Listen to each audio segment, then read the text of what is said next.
Well, hello everyone in YouTube world. This week, because of the coronavirus, we are not having live church, but we are having a sermon on YouTube. So I want to say hi to everyone. I want to say hi to my mom, because I know my mom is out there watching. So, hi, Mom. And we are beginning our Easter series for the next 4 weeks, leading up to, the next 3 Sundays, and then, of course, Easter Sunday. We are going to be looking at the story, I call it the greatest story ever told, because it is the greatest story ever told.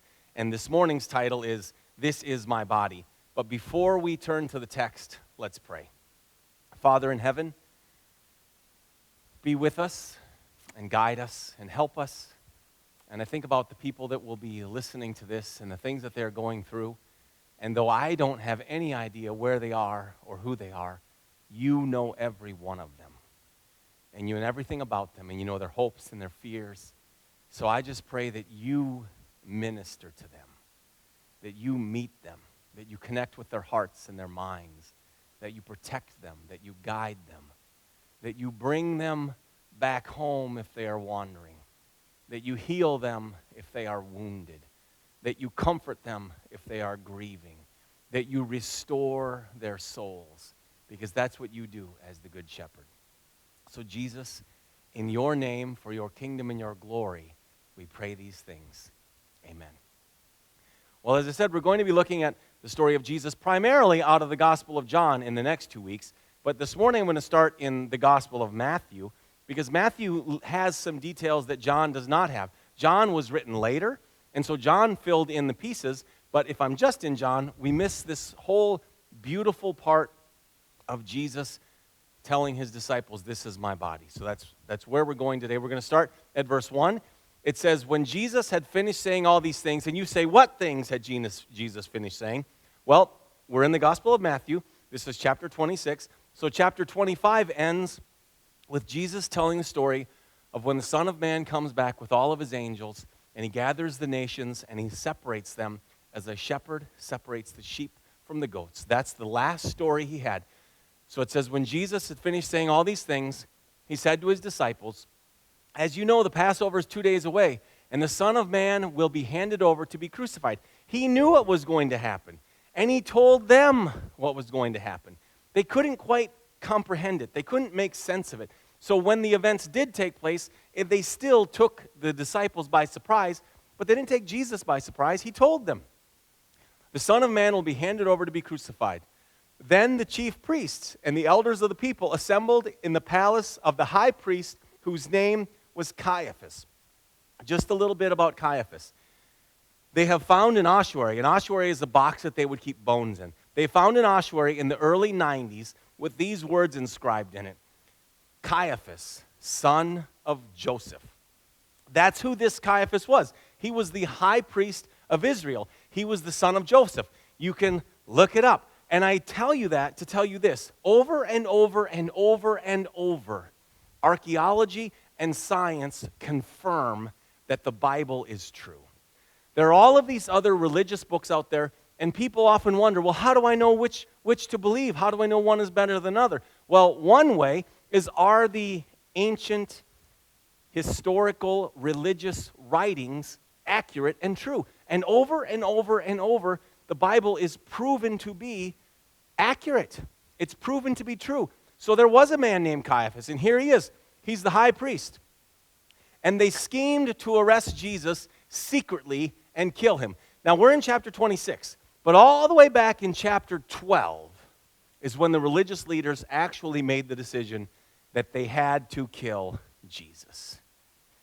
They've let the last chapters go by, and here they are in 26, and it's like, we have to get rid of him.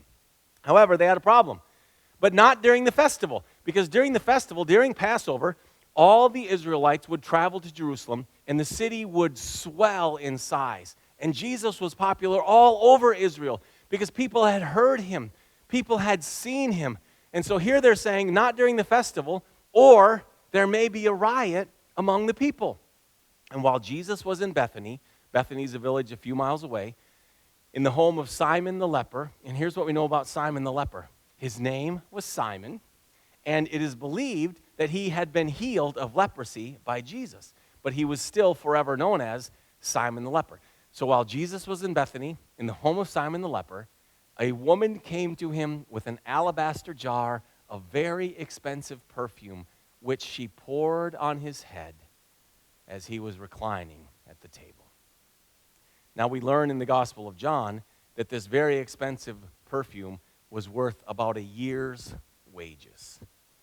So here this woman brings in the best that she has, and she pours it on Jesus' head as he's reclining at the table.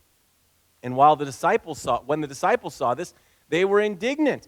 We know specifically Judas was indignant from the Gospel of John. The disciples are indignant.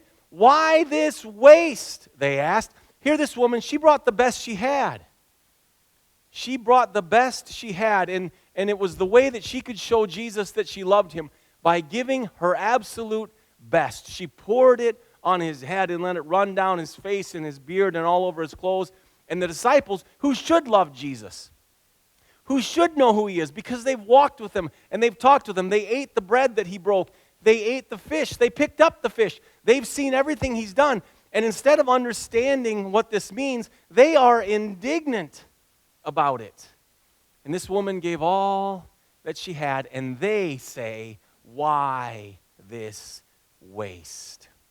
This perfume could have been sold at a high price and the money given to the poor.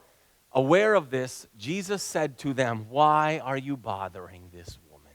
She has done a beautiful thing to me. The poor you will always have with you, but you will not always have me. When she poured this perfume on my body, she did it to prepare me for burial. Because again, he understands what's going to happen. Though he has told them, they don't get it. She has done this to prepare my body. She did this to prepare me for burial.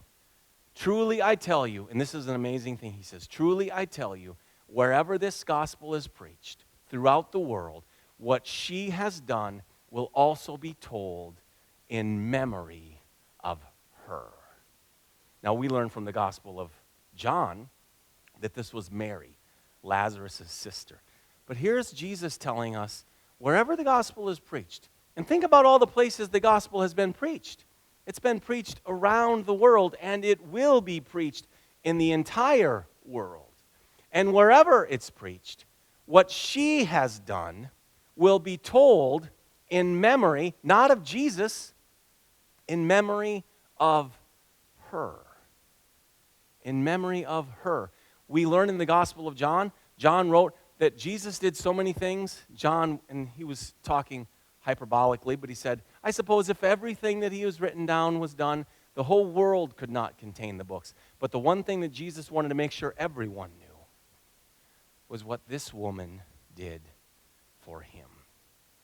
She poured her best perfume on his body, and it would be told in memory of her. And then we get this sharp contrast between how Mary feels about Jesus and how Judas feels about Jesus. The next verse says, then one of the 12, the one called Judas Iscariot, went to the chief priests and he asked them, what are you willing to give me if I deliver him over to you? So they counted out for him 30 pieces of silver. And if you're wondering, her jar of perfume was about a year's wages, 30 pieces of silver.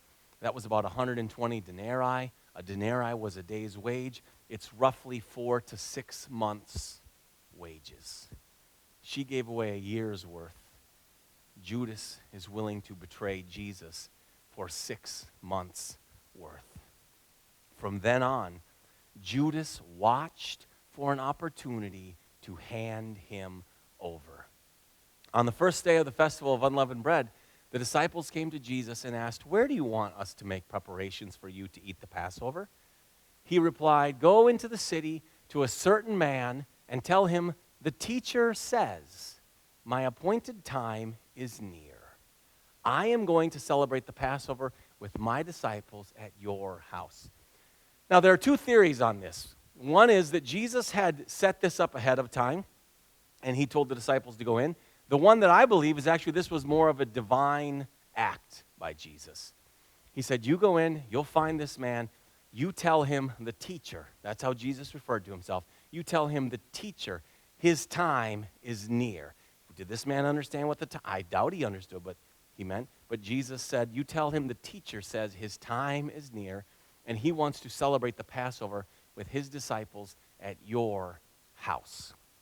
And the man let them have it. And one of the things I like about this, we never find out who that man is. See, the woman, we know her name is Mary, she gave her best. Here's this guy, don't know his name, but he believed in, he trusted, he loved Jesus enough that if Jesus said, I need your place, my time is near, I'm going to celebrate the Passover, he hands over the keys and he says, it's yours.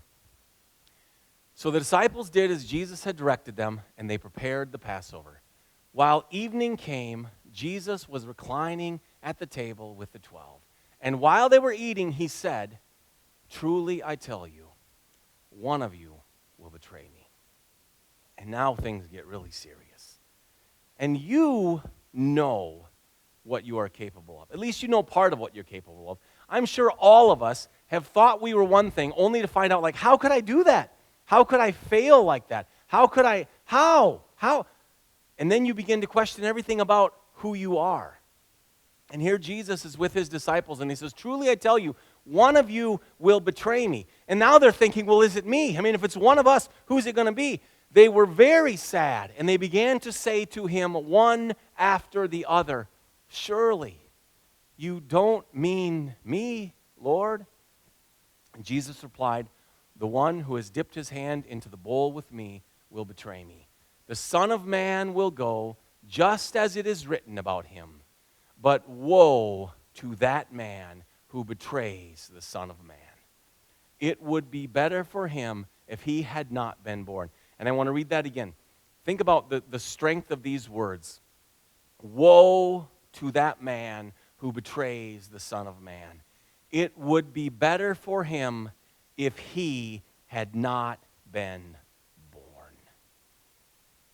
And then Judas, the one who would betray him, said, surely you don't mean me, Rabbi. Jesus answered, you have said so. See, I like this because Jesus is just point blank warning Judas. He tells him, I know it's you. You said so. And I'm telling you this, I'm looking you in the eye and I'm telling you this, it would be better for you, if you go through with this, it would be better for you if you had not been born. And I believe with all that I have, that if Judas at that moment would have said, Jesus, we have to talk, because this is what I've done. And I'm already far down the road. And this is the decisions I've made, and I have the silver in my pocket. I think even then, Jesus would have forgiven him. Because that's what he does. I'll use as an example, King Ahab. In the Old Testament, well, this is what it says in 1 Kings chapter 21. There was never anyone like Ahab who sold himself to do evil in the eyes of the Lord, urged on by Jezebel, his wife. Jezebel, yeah, you've heard her name. Country songs about her. Elvis sang about her. People who don't know anything about the Bible, they know Jezebel is bad. Ahab, it says, no one ever sold themselves to do evil like Ahab. Now, just before this verse, Elijah has come, the prophet Elijah, and he has told Ahab that God is going to wipe him out. He's going to destroy him and his family because of the evil he has done. And then this is just this parenthetical note by the author of Kings. There was never anyone like Ahab who sold himself to do evil in the eyes of the Lord, urged on by Jezebel, his wife. He behaved in the vilest manner, by going after idols like the Amorites the Lord drove out before Israel. And when Ahab heard these words, he tore his clothes, put on sackcloth, and fasted. He lay in sackcloth, and he went around meekly. And then the word of the Lord came to Elijah the Tishbite. Now, what do you think God is going to say? Here's what he says. Have you noticed how Ahab has humbled himself before me? Because he has humbled himself, I will not bring this disaster in his day, but I will bring it on his house in the days of his son. Now you may be saying, well, he's still going to destroy his family. Yes, because his son refused to repent. His son followed in the ways that his father Ahab had taught him. But when Ahab humbled himself, even though there was never anyone who sold himself to do evil like Ahab, when Ahab humbled himself, God stopped. And he noticed, and he said, have you seen that? And I truly believe that if Judas could have just said, Jesus, I need to tell you, but he didn't. He looked Jesus in the eye, and he said, surely not I. And then he continued down the path. We pick back up in Matthew. While they were eating, Jesus took bread, and when he had given thanks, he broke it and gave it to his disciples, saying, take and eat. This is my body. And we've all heard those words so many times. This is my body. But think about what he's saying. This is my body. Like it's mine. I own it. And it's my body. It's my flesh. God became flesh. The same words he used when the woman poured perfume on him. She's done this on my body. And he stands before his disciples. And he takes this bread. And he says, this bread, it's my body. I do this. I give this. This is my body. And then he took a cup. And when he had given thanks, he gave it to them, saying, drink from it, all of you. This is my blood of the covenant, which is poured out for many for the forgiveness of sins. And just like he has told them that he was going to be crucified and they couldn't quite comprehend what he was saying, in the same way, here he is telling them that it's his body, that it's his blood, that it's poured out for the forgiveness of many. And they can't comprehend it, but we have had years and years and years to think about it. We have books, we've had commentaries, and it's still so profound that I can't wrap my mind around it. But just think about the weight of those words. This is my body. This is my blood, blood of the covenant, which is poured out for many for the forgiveness of sins. I tell you, I will not drink from this fruit of the vine from now on until the day when I drink it with you in my Father's kingdom. And when they had sung a hymn, they went out to the Mount of Olives. And then Jesus told them, this very night you will all fall away on account of me, for it is written, I will strike the shepherd, and the sheep of the flock will be scattered. But after I have risen, and you say, well, what is he talking about? Well, he's already told them he would be crucified. He told them that she had prepared his body for burial. Now he tells them that he will be raised to life again. But after I have risen, I will go ahead of you into Galilee. Peter replied, even if all fall away on account of you, I never will. Because the one thing Peter did catch, we don't know if he caught the body and the blood, but he did catch this. They'll all fall away. And Peter's like, no, you don't understand. I know me. I'm strong. I'm determined. Even if all fall away on account of you, I never will. Truly I tell you, Jesus answered, this very night, before the rooster crows, you will disown me 3 times. Jesus told him to his face, here's what's really going to happen. And Jesus wasn't saying like this, like you're less, Peter. He wasn't saying I love you less because of this. He's just saying this is the truth. This is what I know. This is who you really are. This very night you will disown me 3 times. But Peter declared, even if I have to die with you, I will never disown you. And all the other disciples said the same. And then Jesus went with his disciples to a place called Gethsemane, and he said to them, sit here while I go over there and pray. And he took Peter and the 2 sons of Zebedee, that would be James and John. He took Peter and the 2 sons of Zebedee along with him, and he began to be sorrowful and troubled. One of the things Jesus had said in the Sermon on the Mount was, do not worry about tomorrow, for each day has enough trouble of its own. Well, now he's reached the day. He's about to be handed over. He's about to be crucified. And now that it's the day, he is sorrowful and he is troubled. And so here he's left the 8 back there because Judas has gone. He's left the 8, and then he took Peter and James and John, and then he went on a little further. And then he said to them, "My soul is overwhelmed with sorrow to the point of death. Stay here and keep watch with me." Peter and the others, in defense of Peter, just got done telling them they would never fall away. And now Jesus asked them to do one thing: stay awake and pray with me. Going a little further, he fell with his face to the ground and he prayed, "My Father, if it is possible, may this cup be taken from me. Yet not as I will, but as you will." Then he returned to his disciples and he found them sleeping. "Couldn't you men keep watch with me for 1 hour?" See, he's sorrowful. He's overwhelmed to the point of death. And he just wants his friends. He just doesn't want to be alone on this dark, dark night. And so he's brought them with him and says, "Can you just watch? Can you pray?" And he goes back and they've fallen asleep. And he says, Couldn't you men keep watch with me for 1 hour?" He asked Peter, who just got done telling him that he would die for him. "Watch and pray so that you will not fall into temptation. The spirit is willing, but the flesh is weak." He went away a second time and he prayed, "My Father, if it is not possible for this cup to be taken away unless I drink it, may your will be done." And I think it's interesting, this, my body, your will. It was Jesus' body. And he said, "This is my body." He's the one that became flesh. He's the one that dwelt among us. But he was living for his Father's will.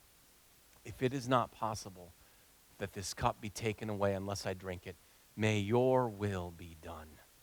When he came back, he again found them sleeping because their eyes were heavy. So he left them. He didn't even bother waking them up this time. On this dark, lonely night, he's all alone. His friends have fallen asleep. And he goes back over and he prays for the 3rd time, saying the same thing. And if you ever pray and you feel like you're just saying the same things over and over and over because you don't know what else to say, it's okay. That's what Jesus did. He went away, and for the 3rd time, he said the same things. And we learn in the Gospel of Luke that an angel came and ministered to him. Because though his friends couldn't stay awake, his Father in heaven was watching, and he sent an angel to be there for Jesus. And then he returned to the disciples, and he said to them, "Are you still sleeping and resting?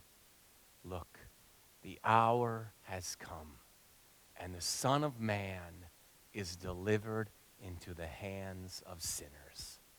Rise, let us go. Here comes my betrayer." Let's pray. Father, thank you for this beautiful story. Thank you that you made that baby. That just like we were all created, you made this little baby who was born in Bethlehem. And he became strong and he grew. He grew in wisdom and in stature and in favor with God and with man. And he walked and he taught and he healed. And then he said, "This is my body. And it's broken for you. This is my blood poured out for the forgiveness of sins." And it's so strange that here came these sinners to haul him away. But sinners were the very reason he was there. And so we just want to say thank you for loving us. Thank you for loving us with a love that is so high and wide and long and deep, we will never understand it. And so I pray that as these words go through us, And as we think about them, as we read them, and as we reread them, it's not just words, but it's the Word that became flesh. And you transform us. And then you send us out into this world to let them all know, that there is a God who forgives, who never turns sinners away if they come to him humbly. In your beautiful name, Jesus, we